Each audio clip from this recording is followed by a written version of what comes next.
to give a pitch for next week's session.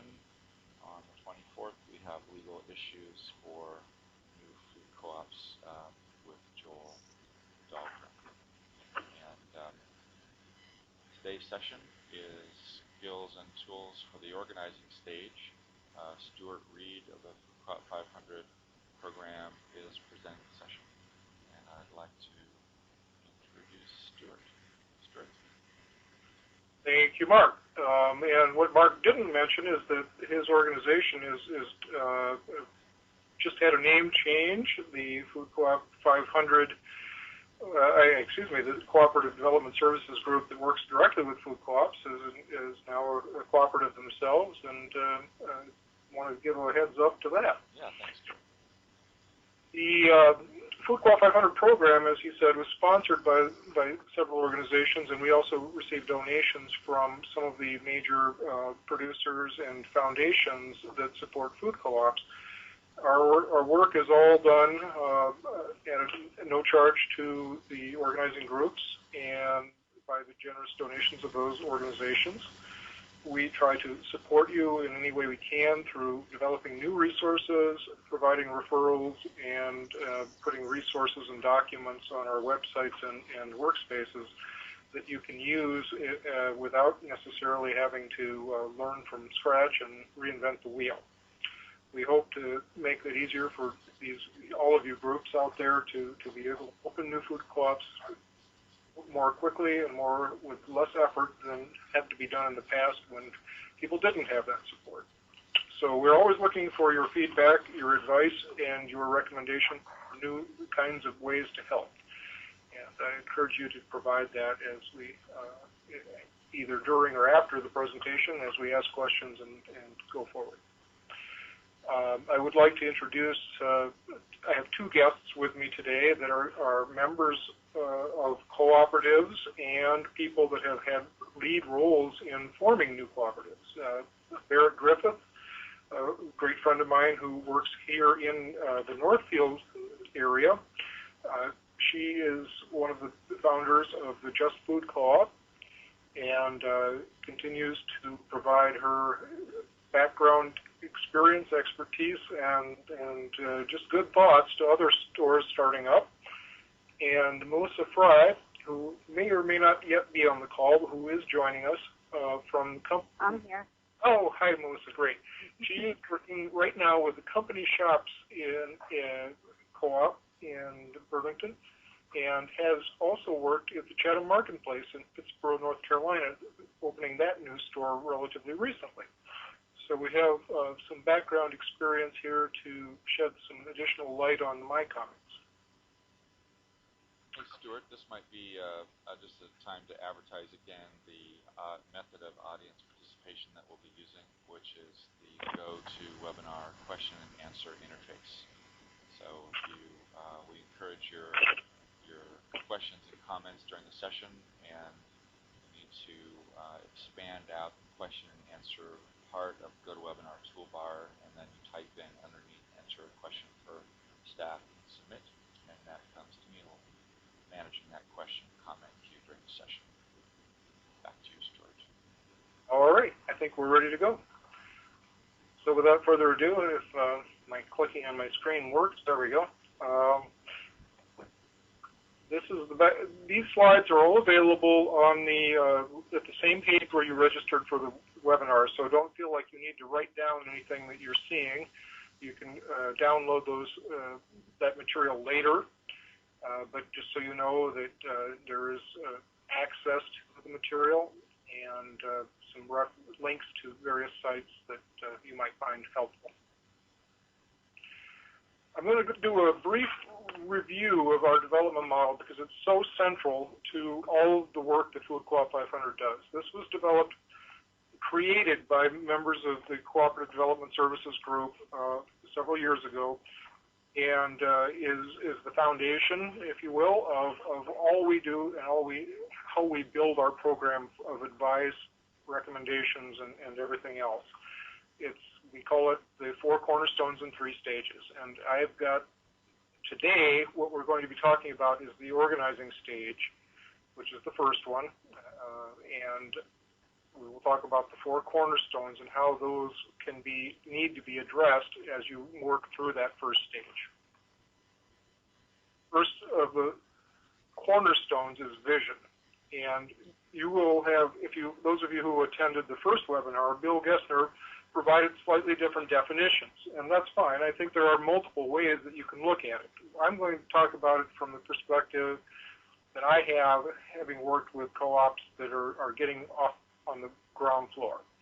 And vision, I think, is perhaps, although all the cornerstones are potentially equally important, you can't build an out-of-balance building after all, I think that vision is critical in a lot of ways to the future success of an organizing group. You have to have a consistent vision of what you're doing in order to work together well. It's also an important message that you share with your community, and it's what holds you together. A project like this is going to take at least 2 years. Very rarely it's possible to open a co-op in less time. More frequently, it takes much longer. The second cornerstone is talent, and those are the people, both within the organizing group and that you bring in to help you, that will make this thing happen.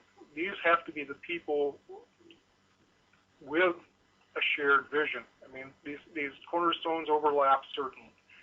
And if your group of talented people can be, well, I don't know a good metaphor, but they can be incredibly talented people with all kinds of great ideas and skills, but if they don't share the same vision, they're going to be working at cross odds, and that isn't going to help anybody. So it is important that your working group comes to a consensus on what your vision is and shares that. There's also going to be a lot of help coming from other people in your community. Some of that, essentially almost all of the work done before the store opens, is done by volunteers. And Barrett, how many hours did we estimate it took in volunteer time to open Just Food? Oh, at least 15,000, I suppose.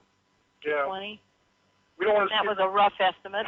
We don't want to scare anybody away, but you need to be realistic. This is a big job. It is not, a weekend hobby. There's a lot of time and energy that has to go into opening a new store. There are many stores that have benefited tremendously from local professionals, either providing legal services or drafting, you name it, marketing, lots of things that can come from that. And most co-ops, in fact, the ones that do the best, use professional consultants. It's an added cost. We'll talk about that later. But using people that know what they're doing and do it for a living instead of doing it on a volunteer basis, for a specific project can be a tremendous way to save time and eventually actually money. Money is the next one, capital. You have to raise a lot of money to open a business. And the first contributions come usually from the organizing team, and they may be just smaller dollar amounts and their time and energy to be able to put together some publicity, organize some community meetings and whatever. Fundraising starts happening to bring in money from the outside community beyond the initial group, and in some cases, you may be fortunate to be able to bring in grants. I put the question mark there very intentionally.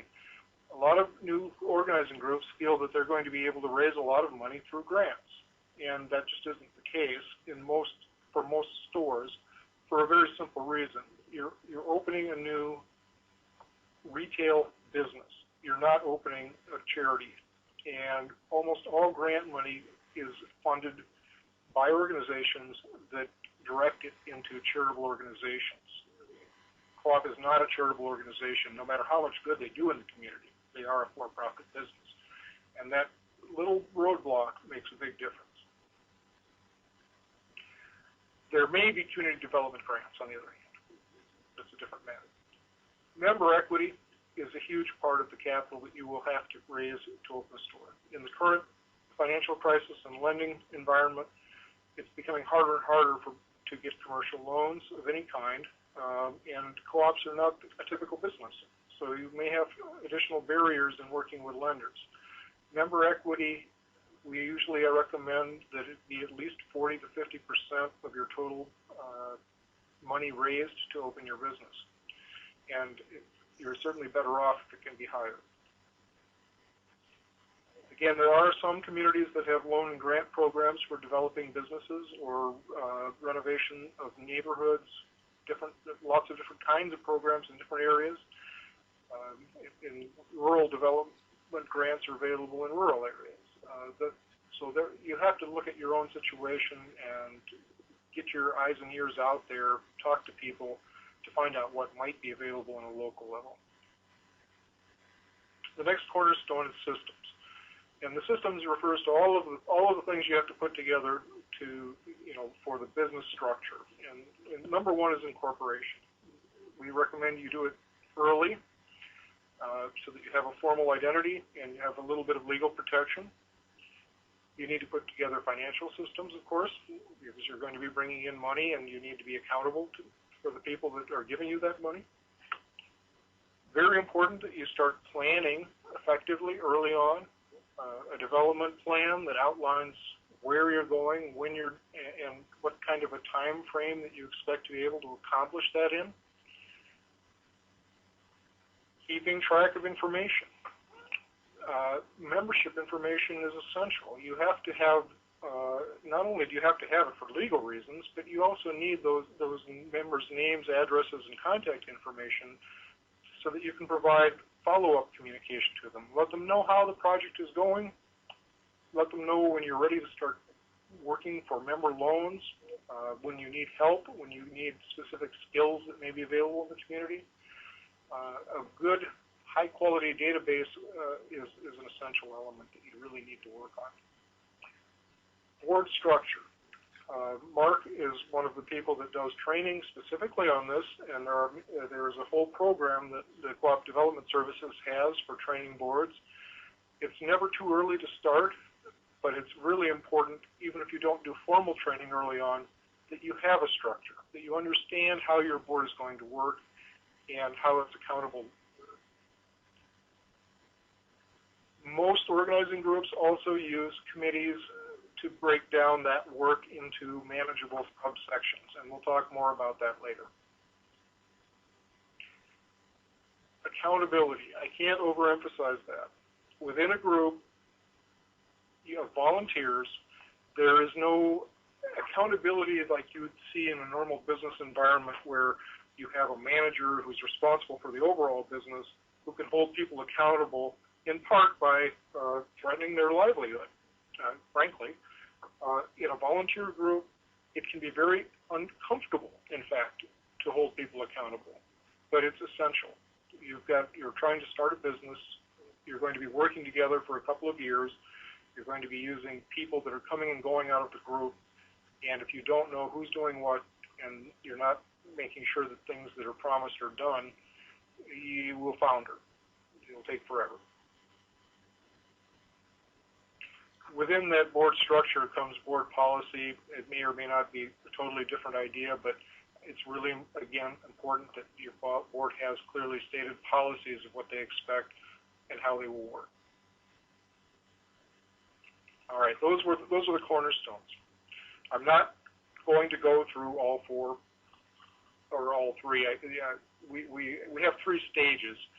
We've more and more been realizing that many of these stages can be broken down into sub-stages and even probably are easier to think of in sub-stages, but we have three.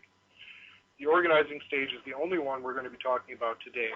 I'm going to be talking about the specific kinds of skills and tools that you need in that first stage of the organizing.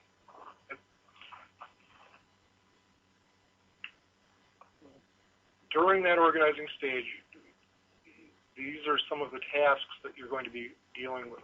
You're going to need community meetings. You're going to need to be organizing people, forming a steering committee, the group that will eventually may merge into a board, may not, but it's people that are going to be organizing the work at the earliest stages.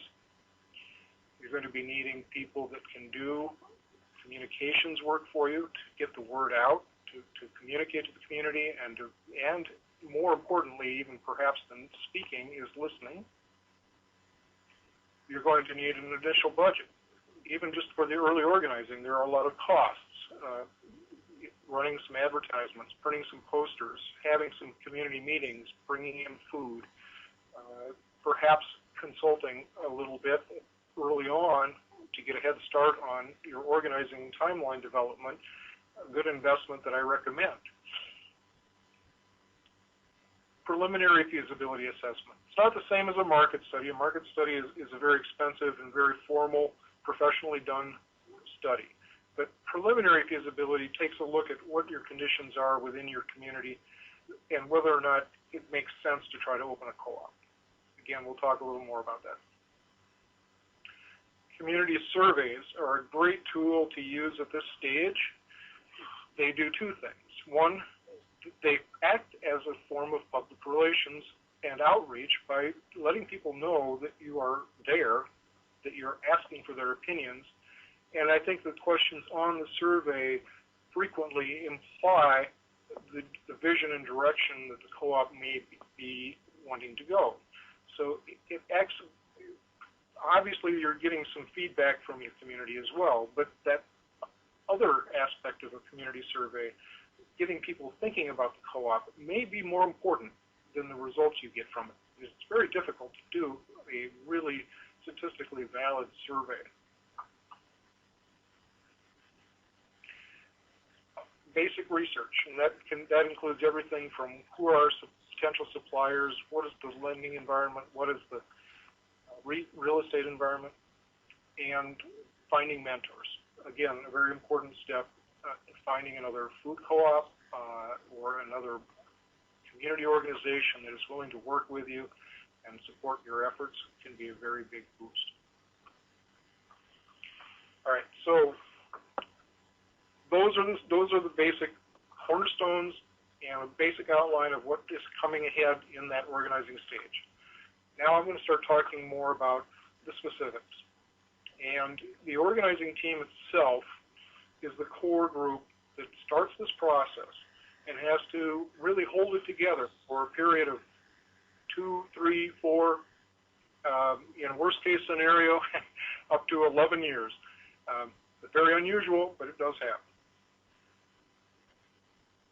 To be successful, these are the things that I find are most important. That, again, I mentioned before, shared vision. Are we all working for the same thing?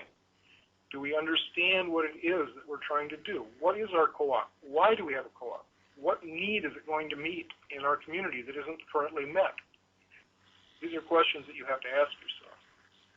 You need strong leadership, somebody that can keep a group of volunteers who may have other commitments and limited time working, moving forward without losing focus and without and holding them accountable. Strong leadership doesn't always come at the beginning of your project. It may be that that leader shows up after you've gone partway down that road or evolves out of the group from somebody that you didn't think was going to be your leader. But that leadership, whether it's one person or multiple people, really is important to keeping a project on track. And I think that already speaks to the commitment that is necessary. Again, as Barrett mentioned, tens of thousands of hours may be necessary for people to put in, and clearly that is a lot of commitment. And most of the people that are doing that are also sacrificing other things in order to be able to make that commitment. Time is part of that. Structure and accountability within the organizing team. Again, I can't overemphasize this. Knowing what you expect of each other, and having some form of system, procedures, and policy that hold people accountable for what they say they will do, which doesn't mean that people can't occasionally fall flat. It does mean that when that happens, you are prepared to step in and provide them with the resources or the support they need to be able to complete what they've started or have somebody else take on that responsibility. any group needs honesty and respect to be effective, and that can mean everything from being willing to stand up and say, I don't agree with what the group's doing, even when that's an unpopular voice, or to stand back and say, yes, I don't agree with it, but the group has made an informed decision, and I can respect that and stand behind it. And again, accountability, which I continue to mention, but in order to be effective and to move forward on a good, solid timeline without falling way behind, maintaining some form of accountability is critical.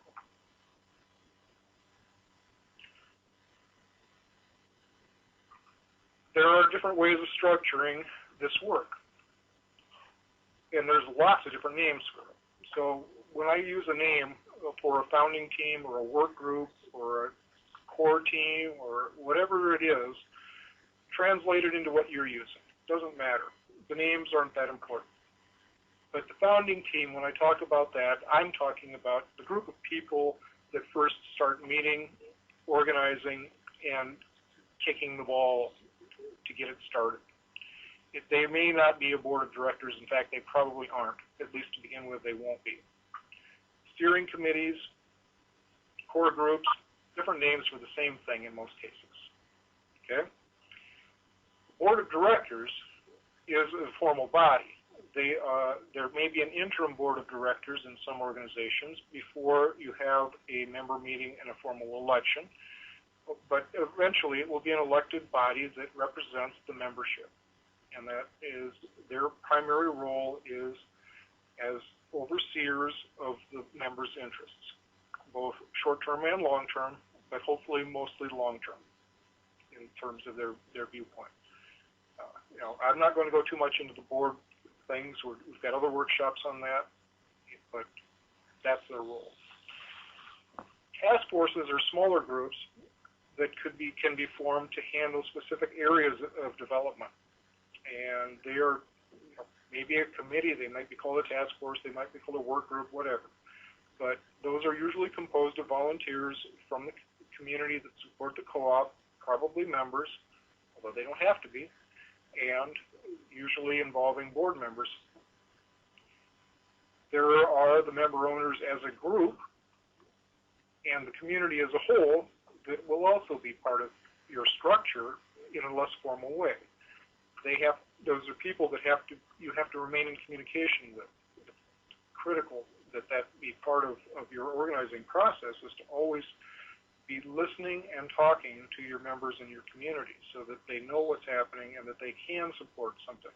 They know what they're supporting. Wherein come communication systems. It's a big piece of the structure. And again, I have a whole section later in the presentation on communication because I think it's so important. Marilyn Scholes shared this definition of accountability with me that she uses in working with boards. Have expectations and write them down. In other words, it's fine to have expectations, but if nobody can remember what they are, it doesn't do you much good. So document them.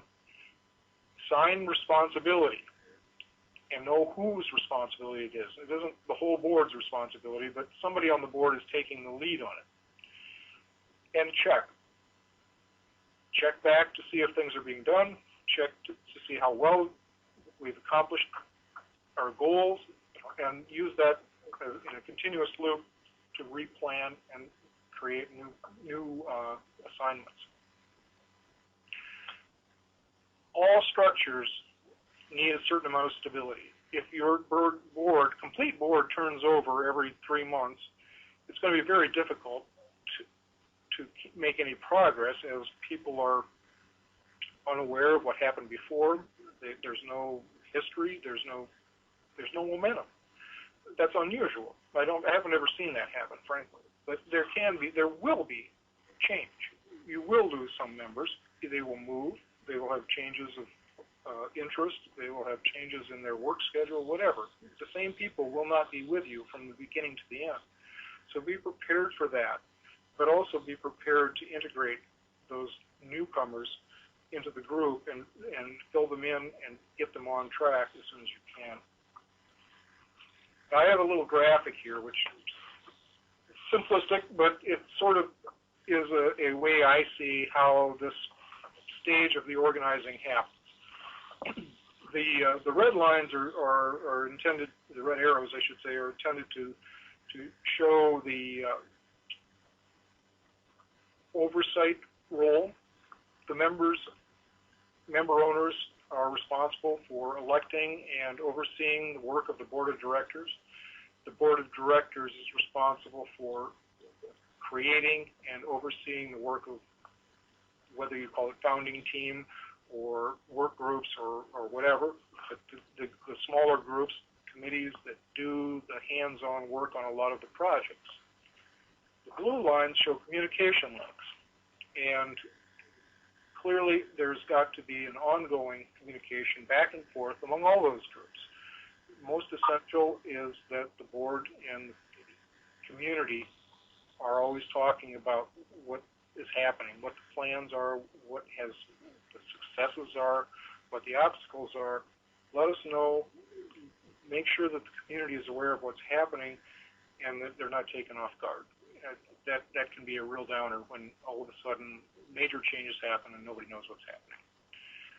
The member owners and the board need to be in constant communication so that the members and the board both know what the expectations are of each other. And the board, because they are responsible for the organization, both legally and on a real-time basis, need to be aware of what all of the individual working groups are doing, what their successes are, what their how they're making progress, whether they need more resources, whatever the case may be. Okay? So to make that happen, and again, this is simplistic and it may not be exactly like this, please take a note that what these names I've put in the founding team are just for example. They may not be the kinds of work groups you need or that any co-op would need. You may need 8 different ones instead of 4, and they may have different names, but it's just as an example for how it aligns. Within the board of directors, there's going to be at least one member of the board who is working with each of these teams in order to provide the linkage that's necessary for the board to know what's happening and for the team to know that they have the support of the board and can get the resources and advice they need in a timely manner. That's my recommendation. There are other ways of doing it, but we found that this kind of a structure is very effective.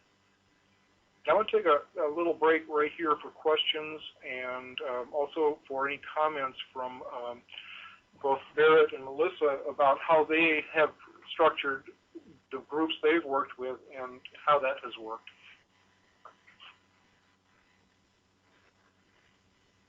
Thanks, Stuart. Do you want to go first to Barrett and Melissa?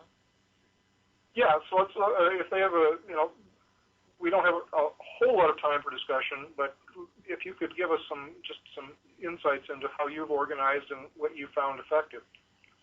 This is Barrett. I'd be glad to offer some things. We began with a meeting at the public library, and out of that decided to do 2 evening sessions of planning, which created our first plan, which was and we were developing task forces. And our first workshop was done around the question, what actions do we need to take to open co-op planning to the public at a co-op launch meeting?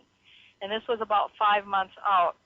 And so we worked toward that community meeting, which was a huge meeting, and that drew in a lot more people to help us move forward. And we had out of that, I think it was 6 task forces, and because we were already beginning to, as we were planning this meeting, looking into doing research on product and markets and a business plan and finances and capital and facility location. We were also looking into regulations at that time, set a group of people out to do field trips to other co-ops, and then a whole section on networking, one on community visibility, and then one on education, articles for the papers and that kind of thing. And then after we had that community meeting, we had another, we began to coalesce the team. We started out with what we called steering committees. But then after that public meeting, we decided, we did a task force reconfiguration and a much more detailed plan for what we needed to do, and began to call ourselves the founding team. And we were doing all this before we incorporated. We didn't incorporate until, I think it was month 13. And we had probably 8 to 10 people who were the people we called the core team, and they coordinated the task forces. And we ended up with 6 task forces that kept us going until Stuart arrived. And we had member services, community relations and outreach, legal and financial, capital funding, sources and suppliers, and store operations. And it just turned out that those people who were coordinating those task forces also became 5 or 6 of the members of the board, and then there were other people on the board when the board developed. And then we began to differentiate between the role of the people when we were in board mode, what happened, when we were in founding team mode, what happened, and did some writing around that so that we knew what we were doing. But immediately after this big community meeting where we got a lot of input, we began preparing for our feasibility study, which we actually did ourselves. We had one woman on our team who'd been the acquisitions librarian for the Library of Congress, and she had done a ton of feasibility studies. So we divided into 3 task forces for market, operational, and financial, and went to work. And a lot of people already had writing experience and all kinds of experience. One of the gifts of Northfield is there are a lot of people with, I think any community is this way, but just tremendous experience. Then on month 11, we presented the feasibility study to the public in a big public meeting. And it was a watershed event because we felt we needed the affirmation of the community to go ahead, and at that point we were going to need real heavy-duty commitments from people to stay with this and see it through to the end. And at that time, I think, and Stuart mentioned this, there were quite a few people on the team who were the real visionaries for this, who had been talking about it for several years, actually, before we had this meeting at the library. And then the team shifted, and they weren't as involved. They continued to be involved, but not in dealing so much with the actions that had to happen. And we did several things. We really looked at our own operating guidelines, how we wanted to work together, what kind of communication we wanted to have, how we wanted to report and debrief and do accountability and all those kinds of things. And at this time, we were working basically in all, I could basically talk forever, but we worked in the 4 categories of vision, talent, capital, and systems, which weren't invented yet. But I went through afterwards and kind of divvied up what we did, and that's definitely the way we were working in retrospect. And we did, anyway, this is on the organizing part, but there's others on some of the funding and stuff like that. If you'd like me to do that, Stuart, I don't know how much you'd like. I've got... Not on this call, I guess, but... Yeah. I do want to... We did, yes. The organizing, and we had regular meetings, and we did real tight planning meetings, and we had a calendar, and we had a calendar of actions for every single one of the task forces.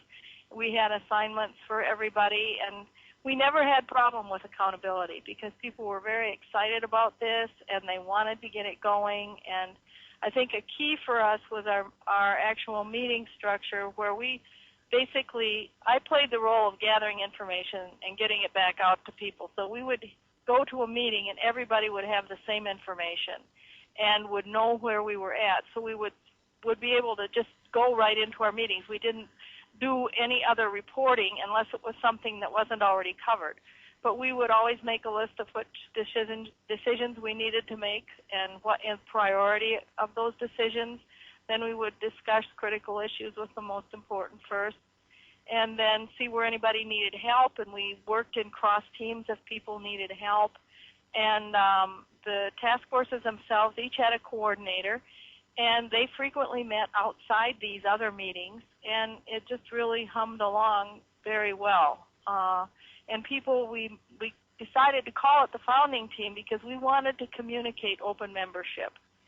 and felt that steering committee felt more close to us. And we welcomed anybody to any meeting to do any amount of work for any amount of time. And some people just did short pieces and made huge contributions. Other people hung around for months.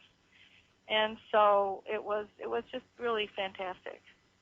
I want to make a couple of quick comments about things that you said there. Just for people that aren't familiar with my background, I was when she referred to me coming on at Just Food, I was general manager at the Just Food Co-op, and so I had the pleasure of working directly with Barrett there.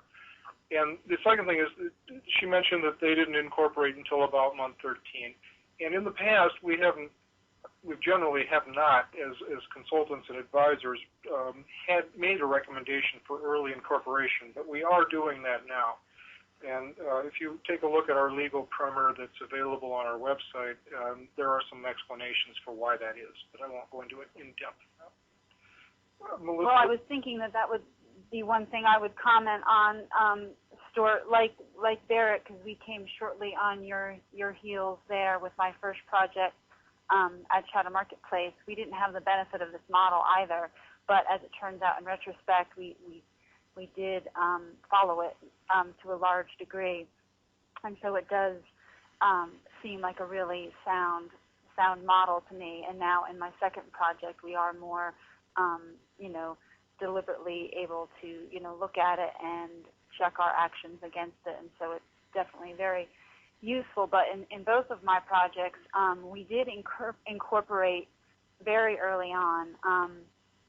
The only thing that had been done prior to incorporation really is kind of the visioning, pulling together of some core people, the writing of the business plan, and then in North Carolina, you have to be able to name 5 board members in order to incorporate and submit your articles of incorporation. So it was just kind of a necessary thing that we had to do, because in both situations, the first kind of big event we had was kind of just a social gathering and an informational meeting where we wanted to be able to sell ownership shares in the co-op, and we wanted folks to be able to write a check to the name of the co-op and then deposit that into a business checking account, and all of that just requires incorporation.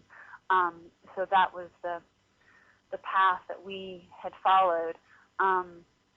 And we also did, many of the same kinds of things organizationally that Barrett said, and this model reflects with the subcommittees and the accountability and all that. And I'm also just a really big advocate of early on having a single person.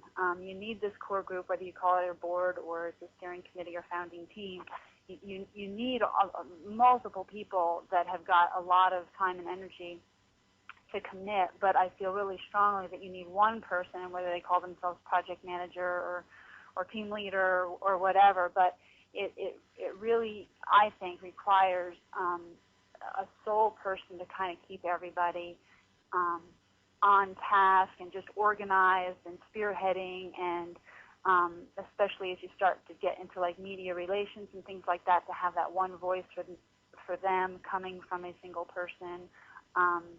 So I just think that if you can get a volunteer to do that up front, that's great. That was the role that I played in the first year and a half of organizing for Chatham Marketplace. I just was able to volunteer that much time.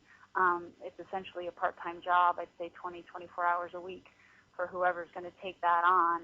And then in my second project, that was able to be a paid position from the get-go, because some of the initial board members were actually willing to put up significant sums of money to support that position from the get-go. So it can go either way, but I think it does need to be a single person.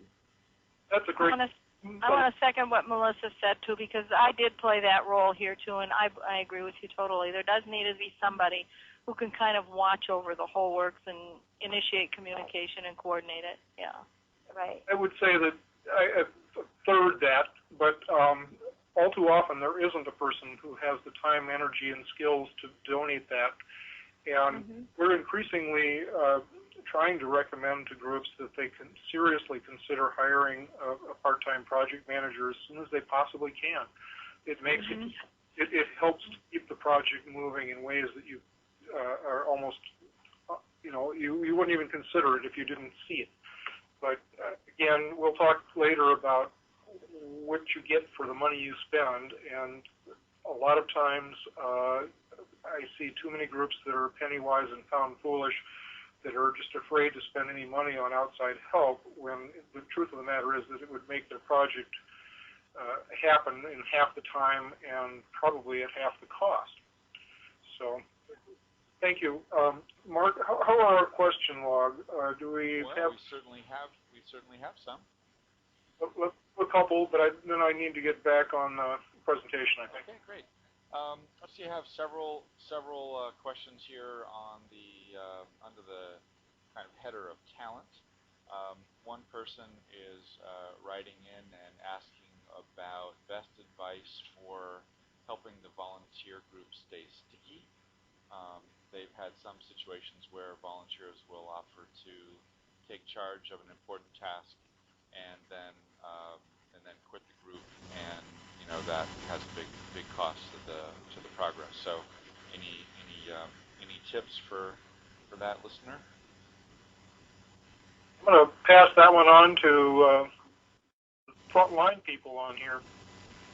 Well, this is Barrett. One of the things that we did, we met every other week at least, and frequently we met. There was a core group at that time of probably 8 to 10 people, and we frequently met in somebody's home, and everybody brought food, and we became friends. None of us really knew each other before this, and we became friends and began to develop relationships with each other just as people, and I think that helped with the commitment, and it helped with people feel that they were really responsible for completing the things that they'd taken on. I mean, that's not a complete answer to that, but I think it did play a big role, and that the people were really cared about each other and cared about the project also. Yeah, I would second that. Making connections with folks and building relationships, and so there's a natural accountability that comes when you do that.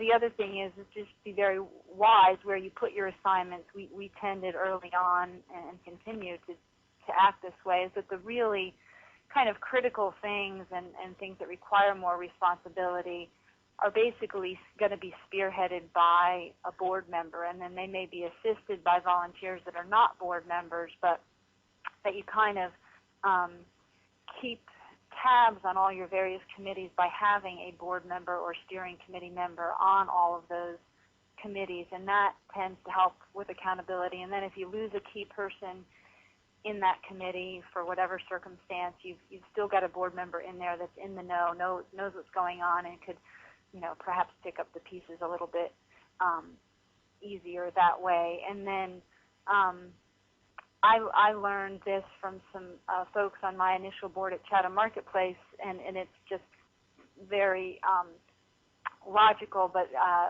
I didn't do it enough as I should have initially, and is that you just have to be so thankful for all of your volunteers and really put time and money and effort into showing them how thankful you are that they are donating their time, and whether it's just a special note or email or a bottle of wine or just whatever, a little note, just showing appreciation constantly to volunteers goes a really long way.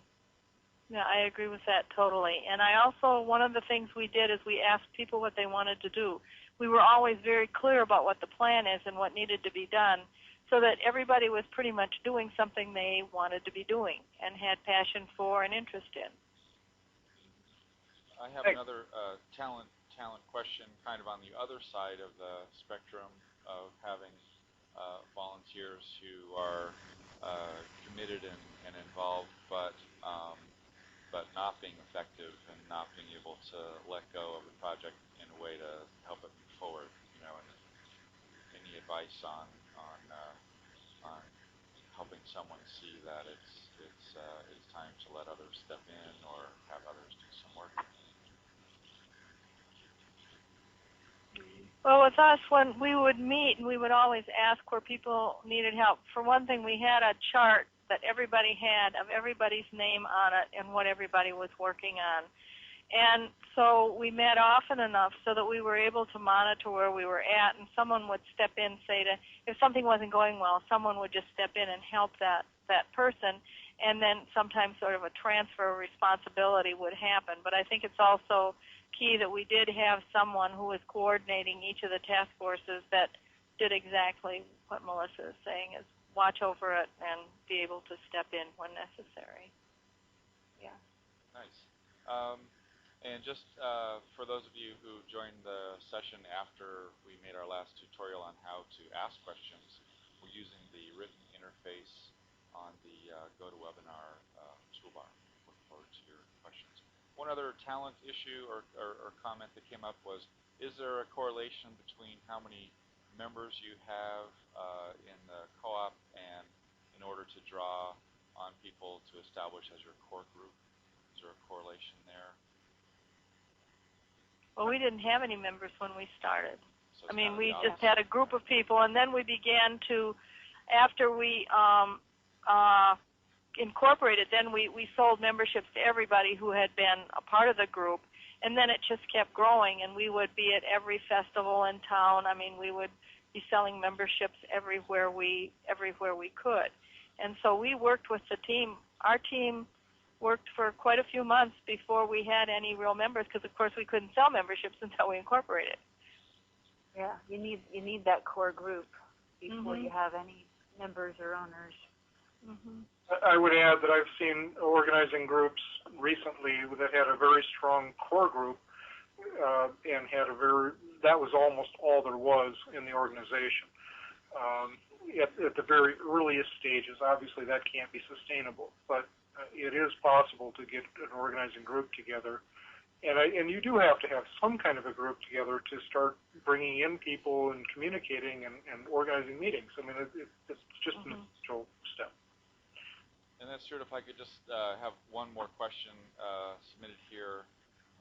There are a couple others that we'll hold for later. This is a question about spending money as you go, regarding spending money on events. For example, that the event might be to raise money, and they're trying to sell shares, and should they be spending money, for an event?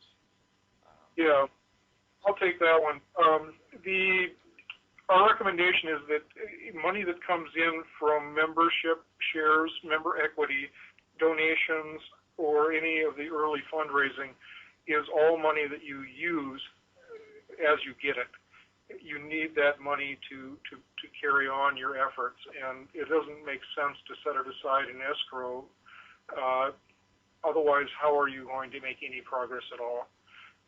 The members should understand that. People that invest the money should understand that. We're going to make the best use we can of your money, but we are going to spend it in order to try to open a business.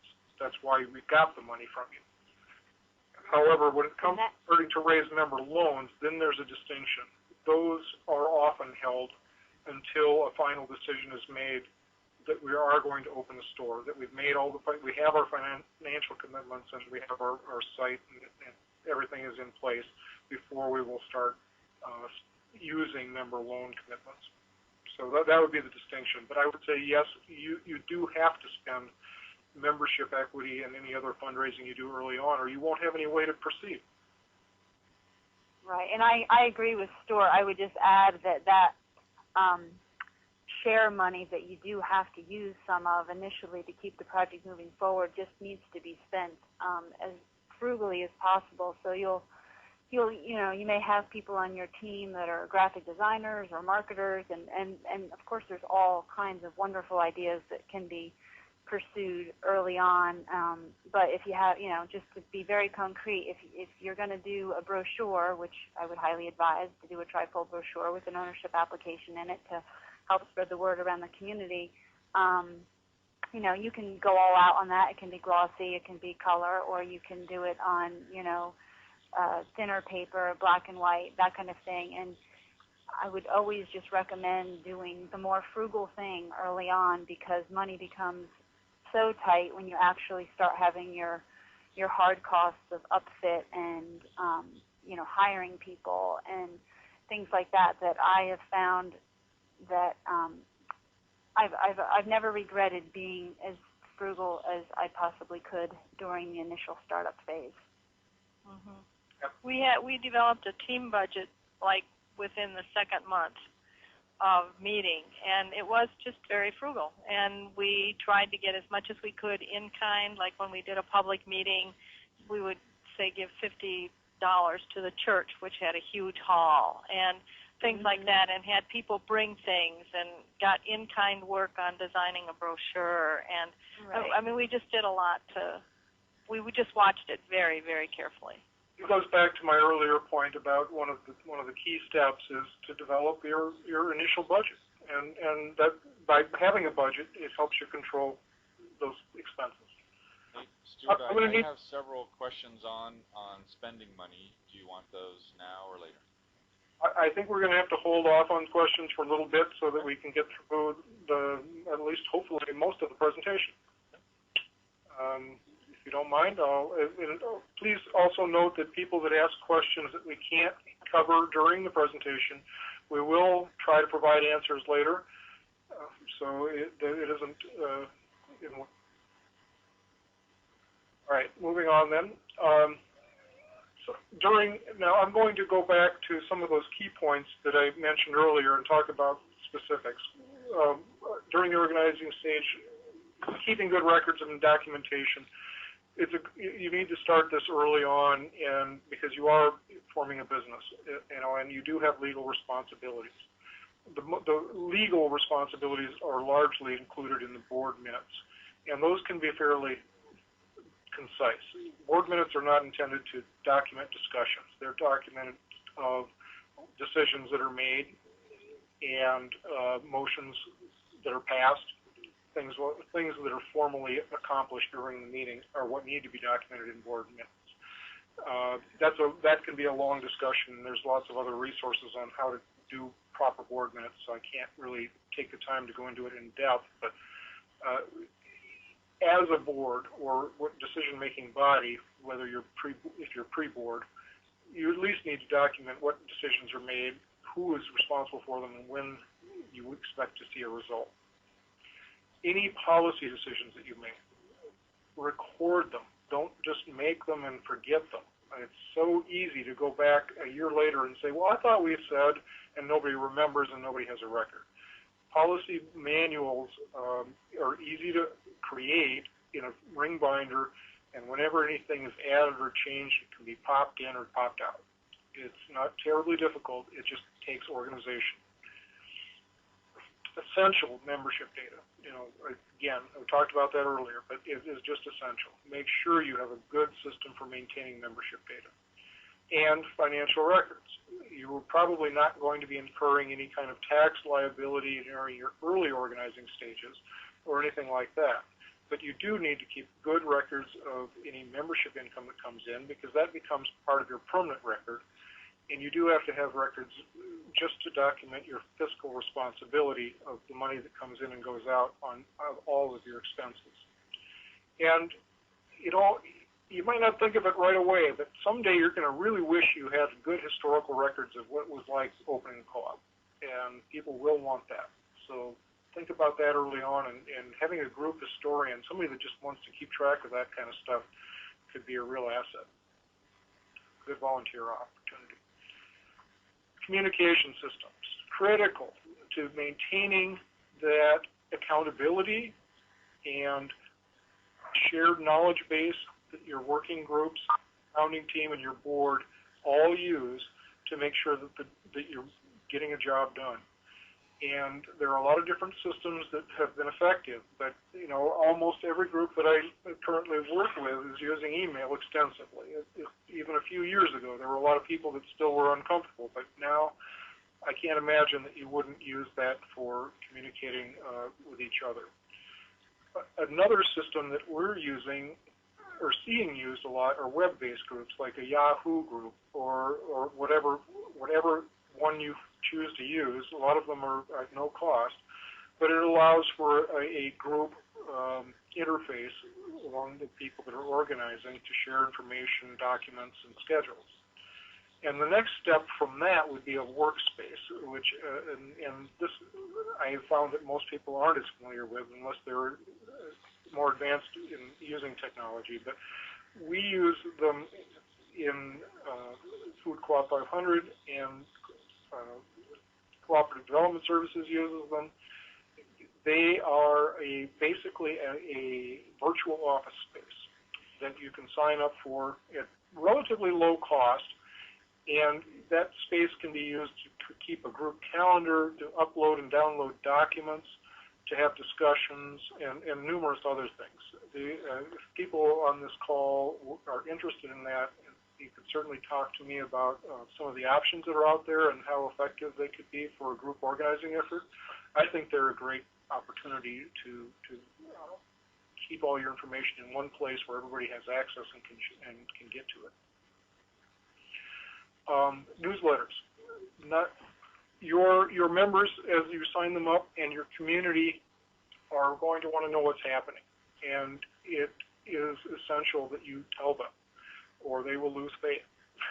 So no matter whether you feel like there isn't a whole lot to report, I do highly recommend that you find some way to make regular reports, and it could be by internet-based sendings, or it could be hard copies.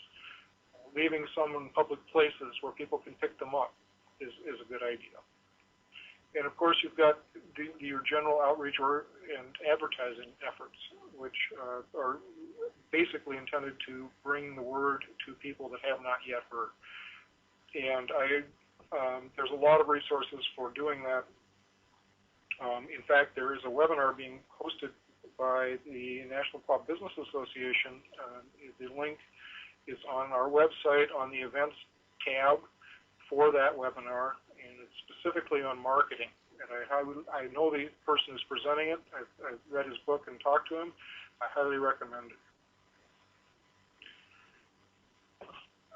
Other aspects of communication include the expectations you have, and this is mostly for the organizing group, but it also talks in terms of how often you're going to talk to your community and your owners.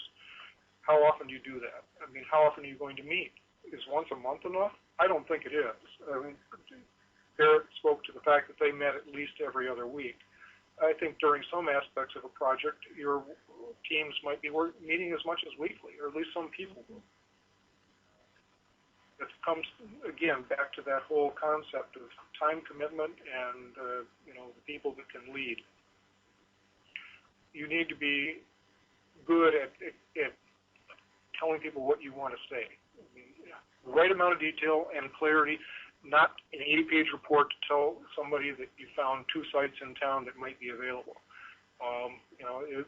People's time is at a premium, so be brief and be efficient. And, of course, with communication, honesty and respect, which I mentioned earlier in terms of how important it is in your structure, you have to be able to talk openly, you have to be able to share concerns openly, and you have to be able to hear other people's issues without becoming defensive.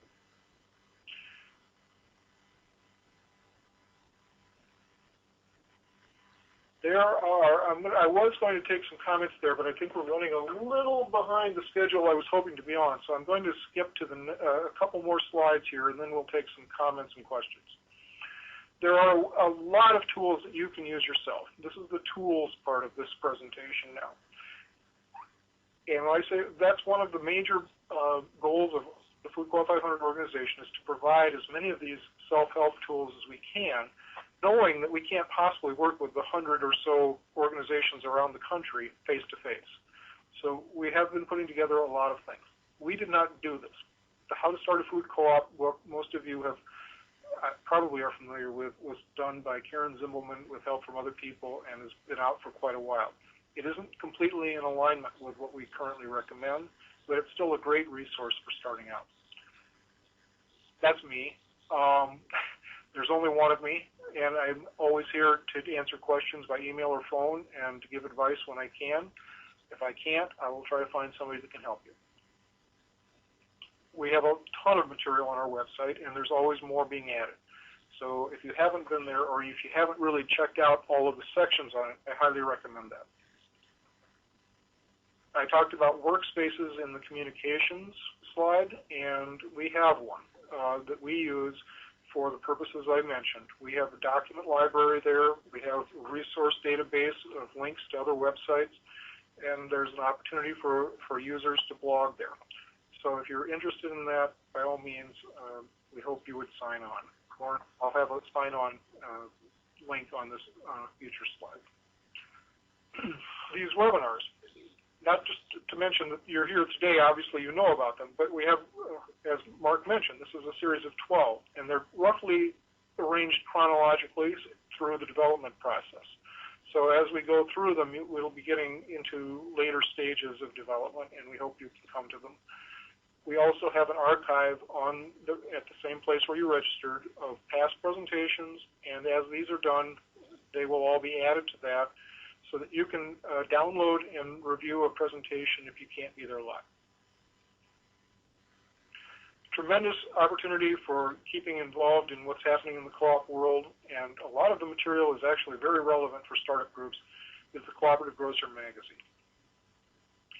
The Co-op Grocers Information Network, CGIN as it's affectionately known, also has a library of documents and several other things. I'll come back to them. And Co-op Metrics, which is a database of financial performance that has been maintained for quite a few years now, that will give you more information about financial performance of food co-ops than you can possibly imagine. It is a subscription resource, but they will offer access for a year free for new stores. And of course, the National Cooperative Grocers Association, which is a membership organization, primarily supporting member stores, but they also support our work and can provide some resources. And almost off the bottom of the screen, but just as important, are your peers. Don't be afraid. In fact, don't hesitate at all to talk to established stores, not necessarily even regionally, but stores that have similar characteristics to the one you're envisioning. They can give you a wealth of information and advice, and most co-ops that I've ever worked with are happy to do that. A few more. We have on the website predominantly all of our tools, and there are a lot of them that you can use, everything from a template for your sources and uses budget to our legal primer and information on how to do member surveys. There'll be lots more still coming.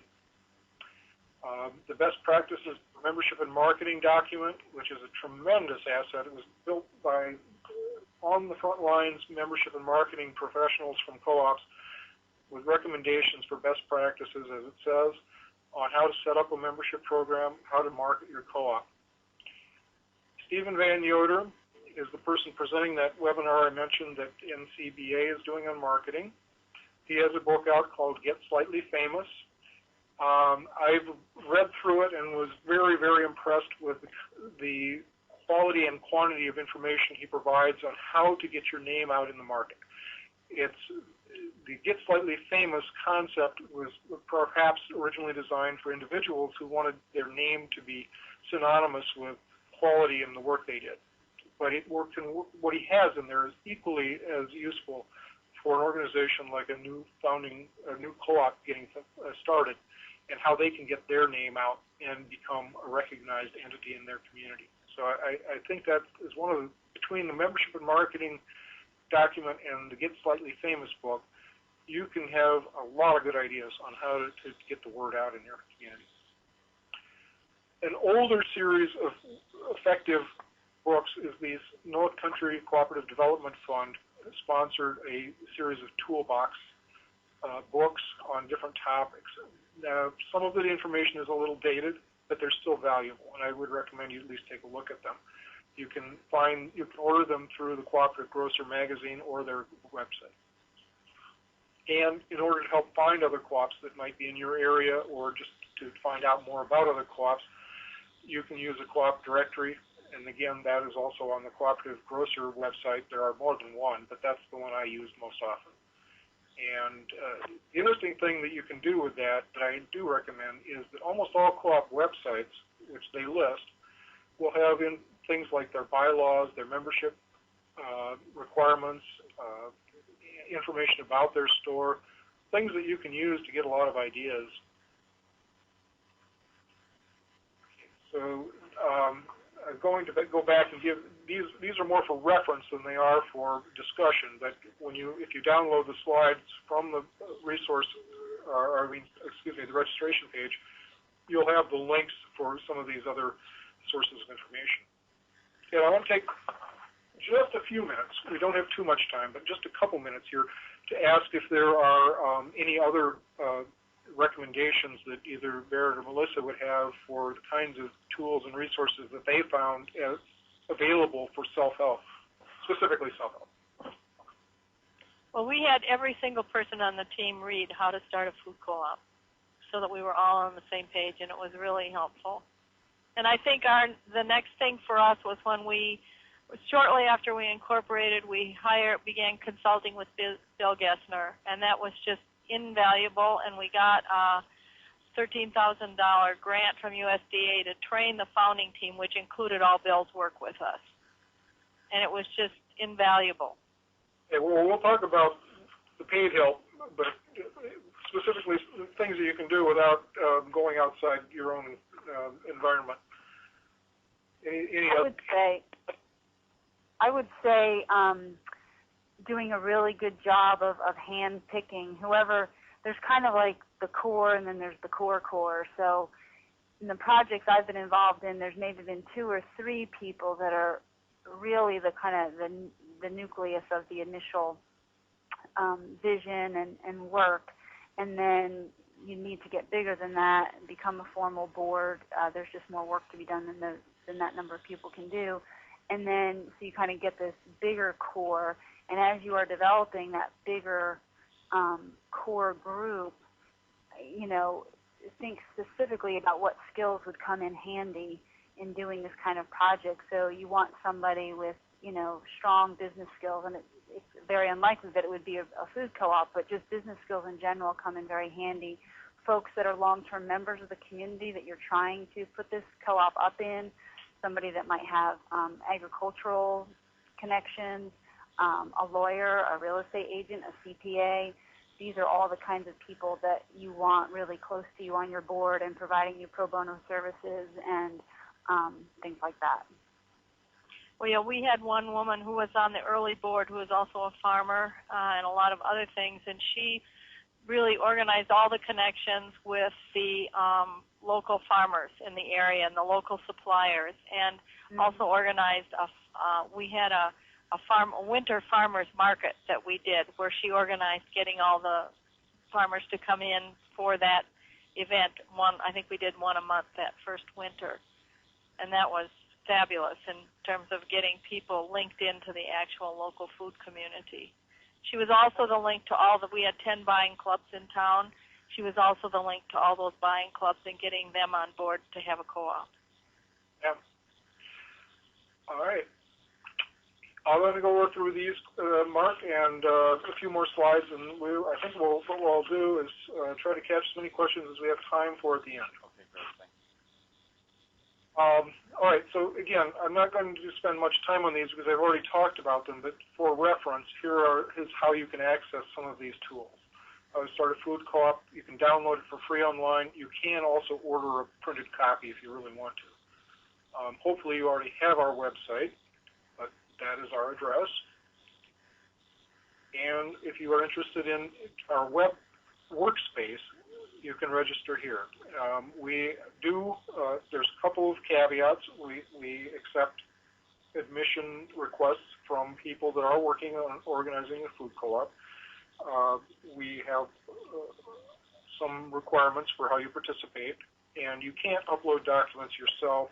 We are controlling that because we're opening the space up to a lot of people, so that if you have information you'd like to share, it does need to be sent to me for approval, and then I would post it.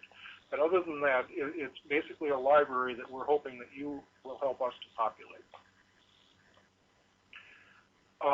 Just a quick review of the other webinars here that are coming up. This one's done. This is today.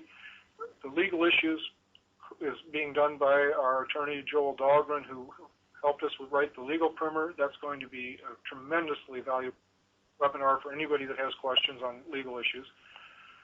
Governance and accountability, going into more depth on some of the things I've talked about. Member economic participation. In other words, how do member equity programs and member loans and things like that, how members help capitalize a co-op. The sources and uses budget will be done by Bill Gessner, who is the pro on that. Feasibility and planning for success. Now we're talking, there's two different things. You'll note that there's feasibility and market research, and I've mentioned that a lot. A basic feasibility study is something you can do yourself and think about yourself. Market research is a professional study, and we're going to talk about both. The market research is going to be done by one of the consultants that we recommend highly for doing that. A member loan campaign specifically, there's so much information you need for that. It gets a whole webinar. How to do marketing and promotion. Project management, especially as you come closer to your construction and build-out. Having somebody that understands how to work with contractors and how to keep 18 balls in the air at the same time can be very valuable. And finally, one of the last steps before you open, although it hopefully will happen 6 to 8 months before you open, is hiring a general manager. Carol Lee Coulter is an independent consultant that specializes in hiring and personnel practices. We'll be doing that. So a lot to look forward to there. There is the registration address, which if you're here, you've already found. And again, not only can you register, but you can find recordings of the previous webinars, the background reading materials, and register for future ones. The toolbox that we have, these are materials that are primarily available on our website, although some of them that I consider to be slightly less suitable for unrestricted access are only available on our workspace. And again, if you have questions about that, let me know and I'll help you to find the documents you're looking for. Our development flowchart is a massive document of about 18 legal-sized pages if you printed it that steps you through the whole development model with every task that you need to accomplish. And of course, there will be deviations as you go, but this is a standard kind of development timeline.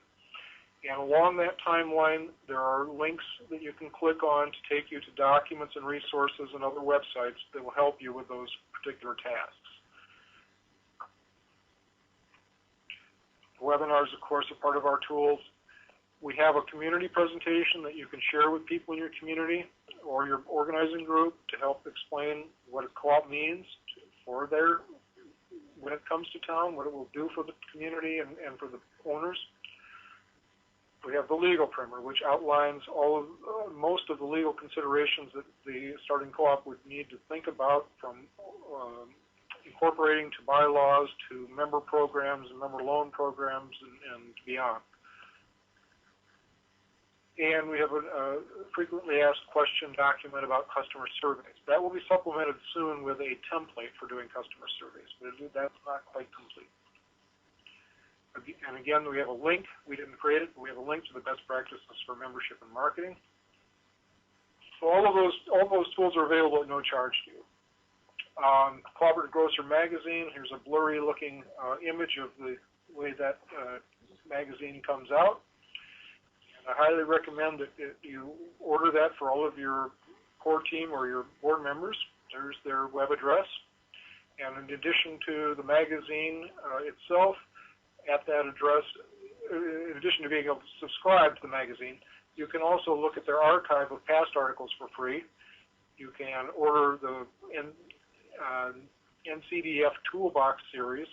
You can order a hard copy of How to Start a Food Co-op, and you can review a directory of co-ops that are open around the country. So there's a lot of information.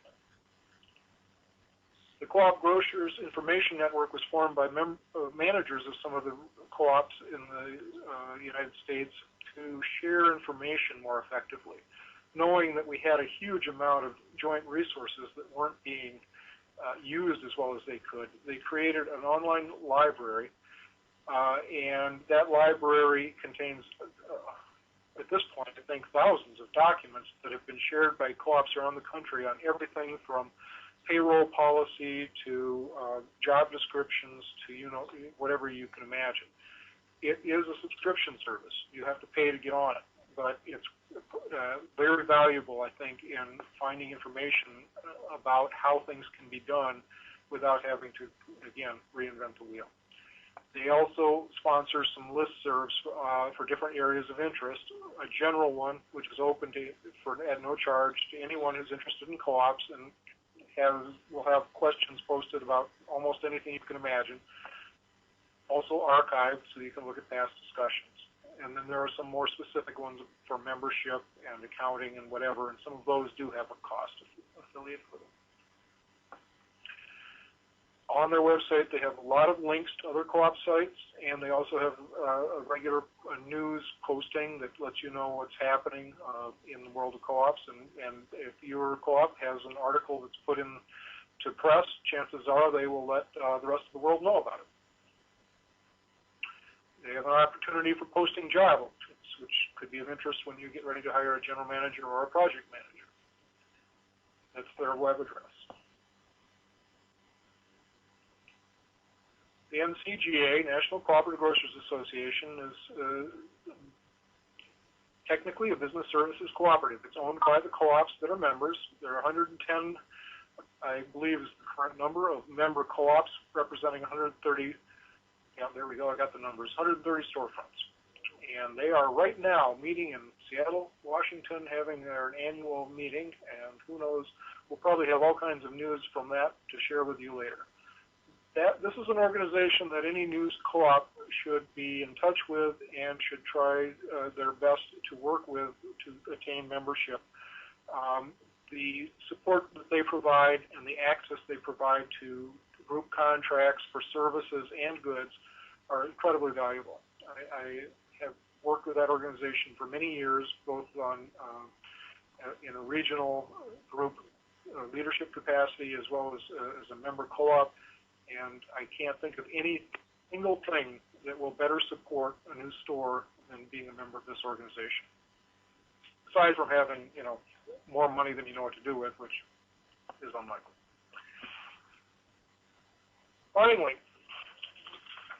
my plug for paying for help. You don't have any money. Where are you going to get it? I can't answer that all the time. I can give you some suggestions, but I will tell you this. It is probably cheaper to pay for the help you need than to do it yourself and do it wrong.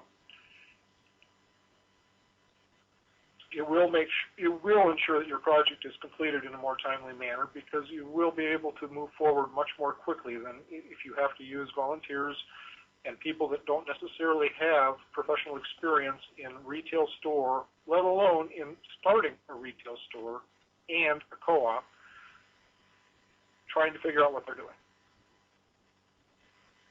It also gives you a lot more credibility in the outside world. You can tell people, well, we didn't just make up these numbers. We didn't just make up these plans. We hired somebody that knows what they're doing to help us with it.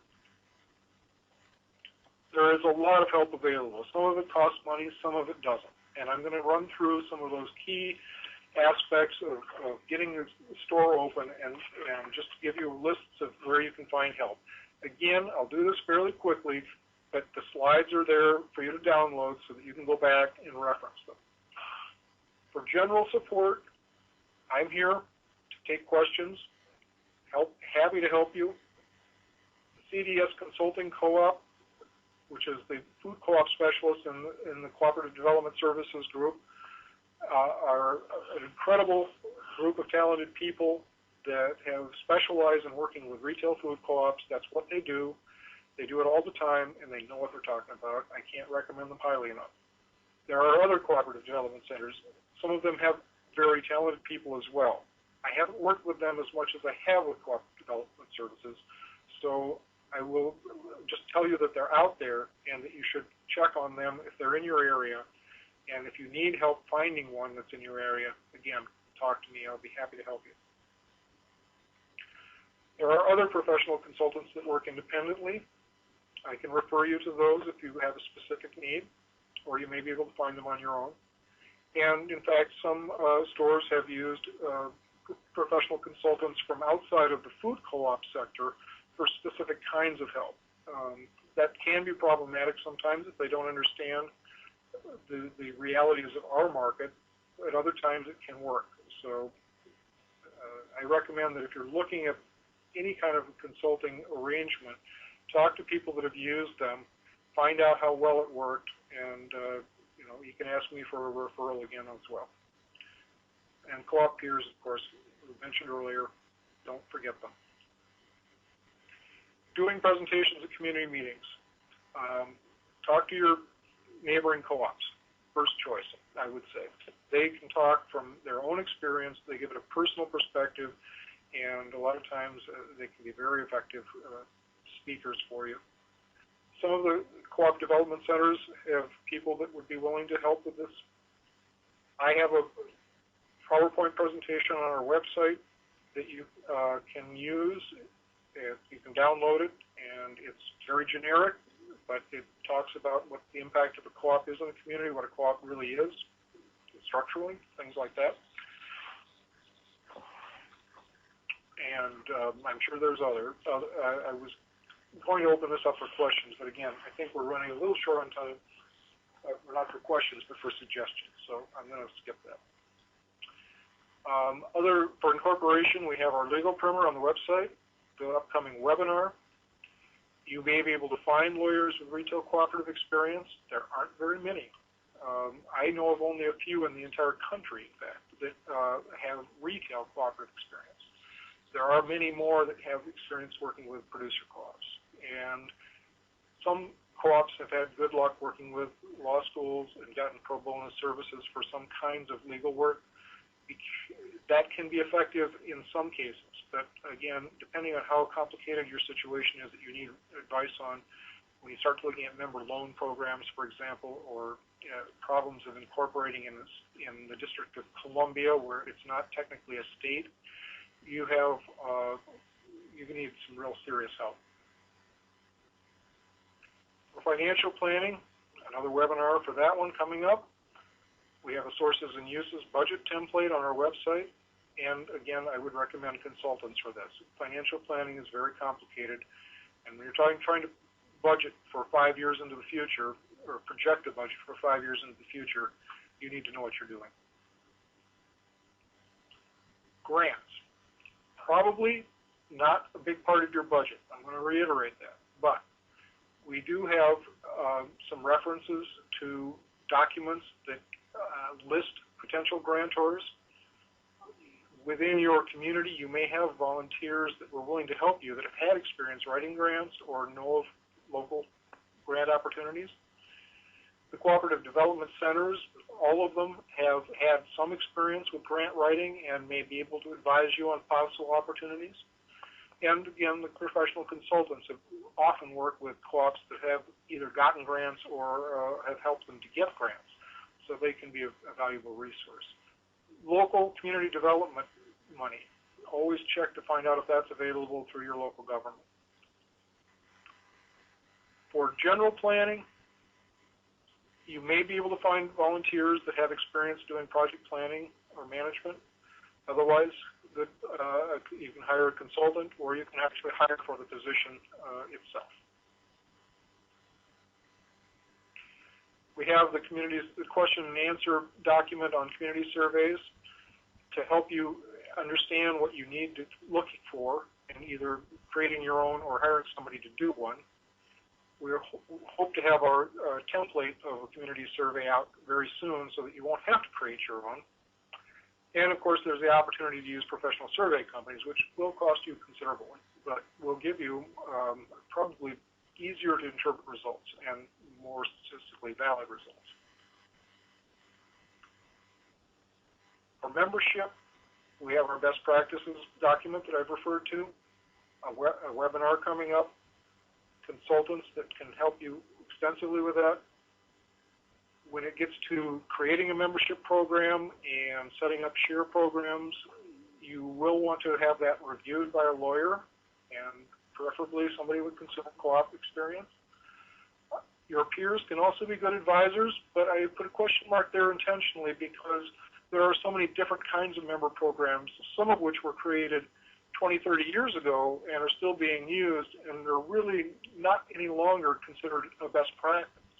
So the fact that you have somebody recommending a membership program to you from an existing established co-op isn't necessarily the right reason to adopt it yourself. You should be cautious about that and check into other options at least. I'm not saying that they aren't giving you good advice, but that you should be cautious. For feasibility, not a market study, but for feasibility, determining whether a co-op can have a reasonable chance of being successful in your community, the resources would include doing a member survey, using any local expertise you can find. For this, you can use college projects, market research. They would probably call it market research. We wouldn't, but to get an idea of what your potential is in the community. Talk to other local stores and producers, particularly if you have questions about whether you'll be able to get the products you want to sell. In small communities and rural communities, sometimes that can be an issue. Don't be afraid to talk to bankers early on about what their expectations are for the business accounts and business loans so that you know what you're going to be facing. Get them to understand as much as they can about your business so they're ready when you do come asking. Work with realtors, especially if you can recruit them on your board. Get them to talk about what is available in the market, what you can expect for lease rates, things like that. Developers, perhaps more so in urban environments, but it's not common for new co-ops to work with a development project for space within that they will lease. And again, I'm going to put consultants on every single list. So, those consultants. Again, the DS Consulting Co-op is at the top of my list because I know them, I trust them, and I recommend them.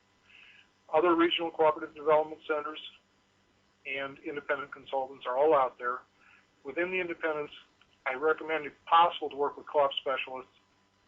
Other grocery industry consultants may be appropriate in some cases. And attorneys, you will absolutely need to use an attorney at some stage of the game. I recommend it for incorporation, for member loan programs, and for bylaws at the very least.